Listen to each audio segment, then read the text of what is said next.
Pernah kebayang nggak sih gimana rasanya harus berhadapan sama ketakutan terbesar kamu setelah menghindarinya selama 20 tahun?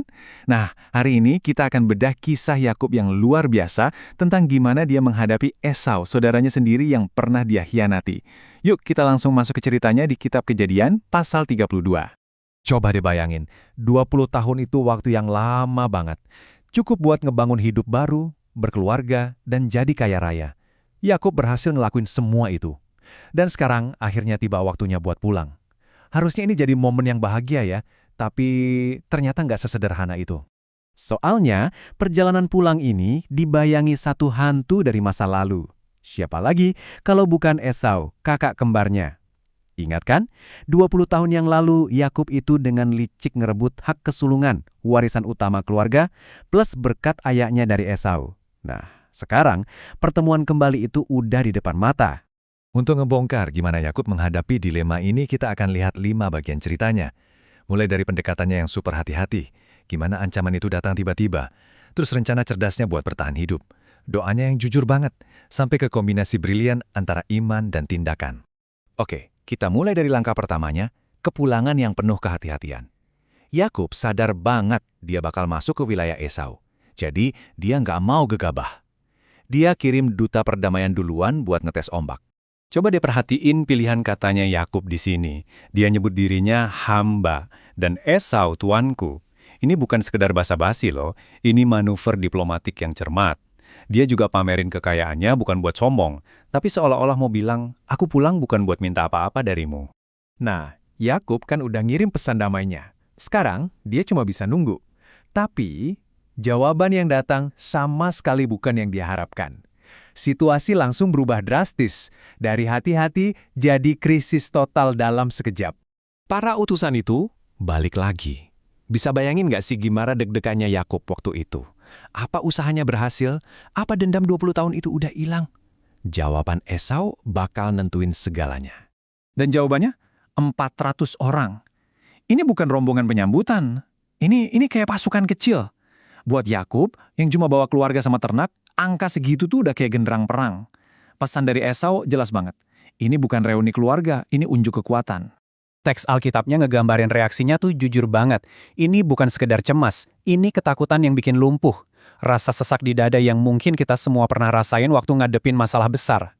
Harapannya buat rekonsiliasi damai hancur seketika. Tapi justru disinilah kita lihat kehebatan Yakub. Bukannya panik, ketakutannya itu malah jadi bahan bakar. Otaknya langsung jalan, nyusun strategi berlapis buat ngadepin skenario terburuk. Strateginya tuh pragmatis sekaligus brilian. Dia bagi rombongannya jadi 2. Logikanya simple. Kalau Esau nyerang satu kelompok, kelompok yang satu lagi masih punya kesempatan buat kabur. Ini manajemen risiko klasik banget. Tujuannya buat meminimalisir kerugian. Nah, membagi rambungan itu kan rencana B-nya buat bertahan. Tapi Yakub masih punya rencana A, sebuah usaha buat mencegah konflik sama sekali. Gimana caranya? Dengan hadiah yang super duper besar buat melunakkan hati Esau sebelum mereka ketemu. Lihat deh angkanya, total lebih dari 550 ekor hewan. Ini bukan sekedar bingkisan, ini harta karun berjalan. Dan yang lebih cerdik lagi, Yakub ngirim hadiah ini dalam beberapa gelombang, biar ada efek kejut yang terus-menerus buat Esau di perjalanan. Dan ini penting ya, ini bukan sekedar sogokan. Dari kata-katanya Yakub sendiri, tujuannya jelas, mendamaikan hatinya. Dia berharap kemurahan hati yang luar biasa ini bisa memadamkan api amarah Esau yang mungkin udah membara selama 2 dekade. Oke, rencana A udah jalan, rencana B udah disiapin. Yakub udah ngelakuin semua yang dia bisa secara strategis. Terus apa? Nah, setelah semua rencana itu dijalankan, dia beralih ke kekuatan yang ada di luar kendalinya. Dia berdoa. Yang menarik itu, cara dia mulai doanya. Dia nggak langsung minta tolong. Dia mulai dengan mengingatkan Tuhan akan janjinya ke kakek dan ayahnya, Abraham dan Ishak. Seolah-olah dia bilang, Tuhan, aku ada di situasi ini karena Engkau yang suruh aku pulang. Ini jadi dasar yang kuat buat permohonannya. Selanjutnya, dia nunjukin kerendahan hati yang total. Dia sadar banget semua kekayaan yang barusan dia kirim sebagai hadiah itu bukan karena kehebatannya, tapi murni karena berkat Tuhan. Dia ingat betul, 20 tahun lalu, dia kabur dari Esau cuma bawa sebatang tongkat. Kontras banget kan? Lalu, bagian yang paling menyentuh, dia jujur banget di hadapan Tuhan. Dia nggak coba-coba kelihatan kuat. Dia ngaku, aku takut kepadanya. Dia mohon pertolongan bukan cuma buat dirinya, tapi terutama buat ibu-ibu dan anak-anaknya. Ketakutan terbesarnya adalah keselamatan keluarganya. Dan di akhir doanya, dia ngelakuin sesuatu yang, wah, berani banget. Dia dengan hormat menagih janji Tuhan.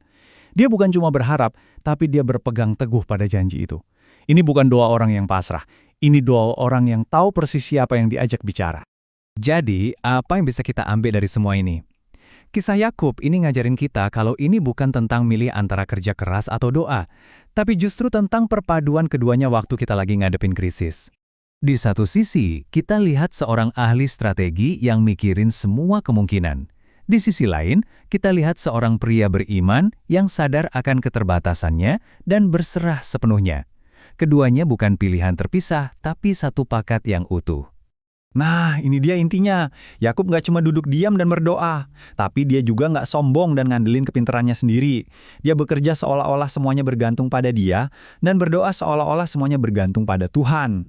Kisah Yakub ini ninggalin kita dengan satu pertanyaan buat direnungin. Waktu kita ngadepin pasukan 400 orang dalam hidup kita, entah itu masalah kerjaan, kesehatan, atau hubungan, gimana cara kita menyeimbangkan antara tindakan dan kepercayaan? Di mana sih batas antara melakukan semua yang kita bisa dan melepaskan apa yang udah di luar kendali kita? Sebuah pemikiran untuk dibawa pulang. Terima kasih sudah menyimak.